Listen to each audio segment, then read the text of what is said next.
On Celtic transfer news, though, there's been a lot of talk today, Keith, surrounding Kieran Tierney. Where's Mick Gannon? Get him out his leotard and get him on here. The Kieran Tierney. The Mick Gannon, he'll not be signing until the summer. Kieran Tierney, it's been reported today by Sky and by various outlets that Celtic are in pre-contract talks. There might even be we knew all this. We didn't need Sky to tell us that. If anybody been watching Hotline Live, they've known it for ages. And if you haven't been, where have you been? Exactly. But it could have ramifications for Alex Valle. Yeah. With Como. Well, that's the interesting development that, Mick and I were arguing it out the other night. I was saying that I believe that Celtic will push the boat out to, yes, they want to do a pre-contract, but I believe that if they can accelerate it, expedite it, and get Kieran Tierney in January, I firmly believe that is the option that Celtic want. I think it's the option that Kieran Tierney wants. It's probably the option that Arsenal want. Mm-hmm.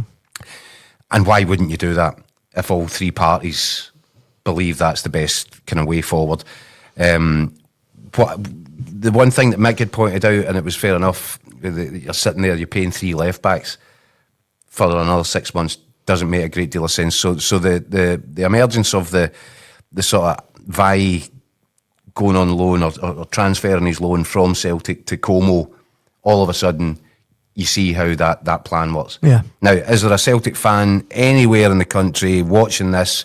Please get in touch if there is, by the way, that believes that Celtic would be weaker if Kieran Tierney replaces Vai in the squad for the next 6 months. No. Surely not. There can't be. Well, actually, some of the comments that have come in are the complete opposite. A lot of Celtic fans, as you can probably guess, are pretty excited. Craig here saying Tierney and Dyson on the left flank. That sounds like a cheat code from a PlayStation game.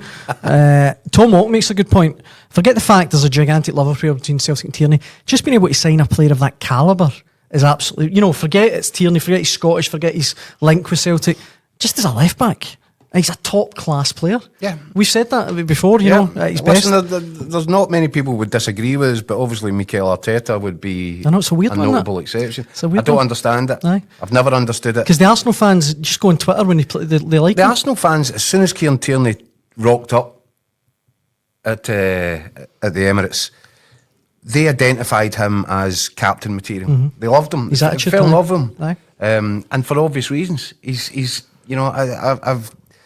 I try to not use the sort of cliched comparison, but I can't help but say there's a kind of Rolls Royce element to Kieran Tierney. When he's fit, when he's on top of his game, he's that calibre. Mm-hmm.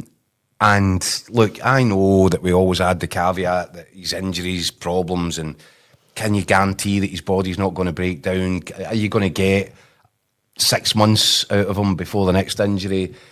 That is a problem. But, he's due a change of luck. Mm-hmm. There have been players whose career story is littered with injuries throughout, the kind of 20s and whatever. And then, by the way, they get to the later stages of their career and they add 3 or 4 years on because they've had so much time sitting in treatment tables where they can bolt it on at the end. Craig Gordon, I know he's a goalie, but he had a couple of years out. Exactly. Aye. Listen, Mark Hateley was a good example. Aye. where he came to Rangers and he hadn't kicked a ball for the best part of a year, 2 years, 18 months, whatever it was. And he always credited that with the fact that as he got older, he got better. That he used that kind of period that he had out the game and think, well, I'll get that back at the other. Now, if Kieran Tierney can get it back at the other side, what a player Celtic are saying. Still only 27. Exactly right. Aye. I mean, I stand by it. It's a no-brainer for me. Aye. Just that's why Mick, because he has no brain, didn't see that for himself. I stand by it. When he's fully fit and flying, he's world class. He's up there with any left back. Well, world class is a big. I know big it's one, a big right? statement, but I've used Rolls Royce, so I'm not going to, pick a fight with you over it. Certainly, what you would say is, I felt when Kieran Tierney was at the top of his game at Arsenal, you were looking at him and Andy Robertson as the best 2 left backs in the English Premier League. Yeah. So, does that constitute world class? Well, it's the biggest league in the world. It's the most expensive league in the world. Players are paid more to play in that league than in any other league in the world. So it probably does. Yeah. Just to address this, Johnny says something similar to Mick. He says, it's unlikely we'll see KT this month. He's due to make a substantial wage cut to join us, and he make $3 million Arsenal between now and the end of the season. But it's a loan deal. Aye, exactly. It doesn't benefit Arsenal or Tierney or Celtic for him just to be sitting there. It benefits nobody. Aye. And you know what? I think even if Celtic and Arsenal have to come to an agreement, and even if Kieran Tierney has to agree that he can't quite get his full 100% Arsenal wage, but he can get somewhere in the region of a significant figure, I think that this is just something that the player wants to happen. Yeah.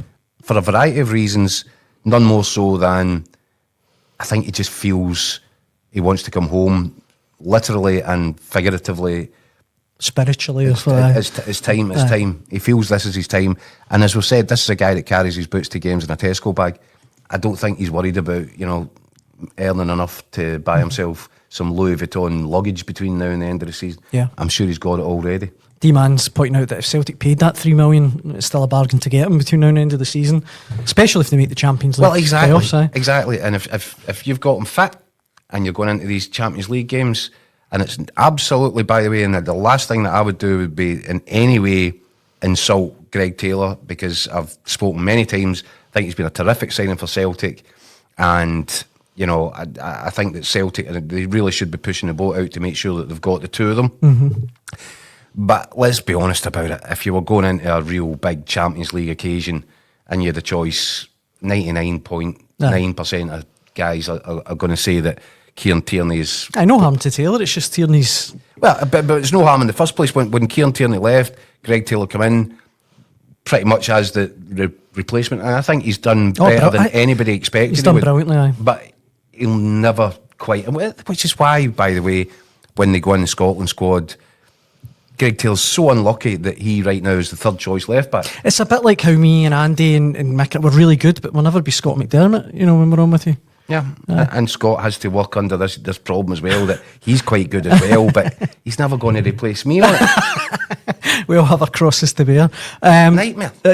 Douglas in the comment section, Rolls Royce, he points this out.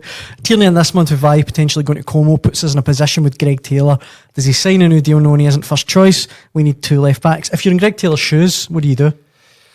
Well, I think that maybe Vi going away on loan would help clear up situation somewhat for Greg Taylor, but long term, his deal's up at the end of the season. Yeah, I know, but was he looking at Vi going, well, what's the deal here? Have you got to try and sign him up in a permanent? Am I going to? No. So Greg Taylor would then be looking at it, kind of knowing, okay, I'm likely to be playing second fiddle to Kieran Tierney. I don't think anybody should take that in the wrong way. But you've also got to factor in, well, do you know what? Is Kieran Tierney going to be able to play 3 games a week? Probably not. No. They're going to have to share the position. If I was Greg Taylor, I'd be perfectly happy with that. If I felt that Celtic, as long as Celtic weren't kind of trying to mess around with the numbers, Greg Taylor has been a good Celtic. They have various grades of contracts in at Celtic, and you have to earn your way up through the contractual grading system. I don't know quite what Greg Taylor is, but he's not in one of the premier rates. Mm-hmm. Is he saying that he should be? I don't think that Greg Taylor will be pushing for that. I don't think he thinks he belongs in the top echelon. But I think there'll be a fair rate for him. And if he feels that Celtic aren't willing to give him that, then I can understand why he's looking about his options. Because there probably will be teams out there that can financially give him what he is demanding. Mm-hmm. I don't think, and I'm struggling with it, because I really don't think that this one should be a difficult one for Greg Taylor or for Celtic. So I find it strange that there's this impasse, and there has been a sort of long-running one. Maybe Kieran Tierney coming back in, maybe Alec Vi leaving, moving out, maybe it clears the picture a little Moves bit. It on a bit, yeah. And it allows Celtic to say, right, well, okay, we can now increase that to whatever it is, and that might be, closer to what Greg Taylor and his advisor are looking for. Mm-hmm. But it's like, we've spoken about this so many times, and this is a perfect example of it. Some players, they realise the hard way that when they leave whether it's Celtic or Rangers, and I know it's the Scottish League, and other people are looking for a different environment, something more challenging, a better quality week in, week out. And so they want to go and expect, and you can't blame anybody for that either. Aye. But I've spoken to so many of these guys that think, do you know what? I was probably a bit hasty. Aye. I didn't realise just how good I had it. Aye. And they go and search for something else. Well, on that today, and look, this is Listen, there's Kieran Tierney. aye. He's gone away. He sampled it, and he's but there's something inside him that can't wait to get back. Well, today, and I know social media is not the be all and end all, but Greg Taylor was trending in Hull on Twitter, and it was a lot of Hull City fans seeming to think, oh, we're going to get Greg Taylor now. Now, no harm to Hull. Championship's a really competitive league. It's great, and all, but Hull City and Celtic. Yeah, come on. Have you ever been in Hull? I have actually. I went to Hull and back. Yeah. Sorry. A couple of people, plenty of people actually, in the comment section pointing out Taylor will still play games. D-Man saying he'll play 30 games a year. That's what I'm saying, they'll share the position. As what William Sloan says, as someone else mentioned, Keith, Rodgers could easily play KT at left centre back and leave, leave Taylor where he is. So there's definitely options there for Celtic. 100%. And let's not underestimate Greg Taylor as well. I feel there's a danger that we can be a bit dismissive. I've said he's been one of the keys to Brendan Rodgers tweaking the tactical blueprint for what Celtic are doing in the Champions League after the Dortmund game and all that. You watch it, it's always Greg Taylor that starts in front of Valle. The reason for that is he has learned how to play as an inverted fullback. It comes naturally to him because he's a converted central midfield player, and he slots in there and he gives Celtic that extra layer of protection, sitting next to Callum McGregor. Everything that wasn't there in the Dortmund game, Greg Taylor has provided just by that simply moving inside 10 yards. They kind of almost go to a 3 at the back, and if they kind of go to a 3 at the back, then Kieran Tierney has made that position his own in the Scotland setup. But Greg Taylor's ability to come inside and play that really clever role, identifying where the problem is, moving towards it, shutting it down, helping McGregor. He's been key to Celtic's European progression. And that's one reason, if I was Brendan Rodgers, I wouldn't be in any rush to let him leave the building. Aye.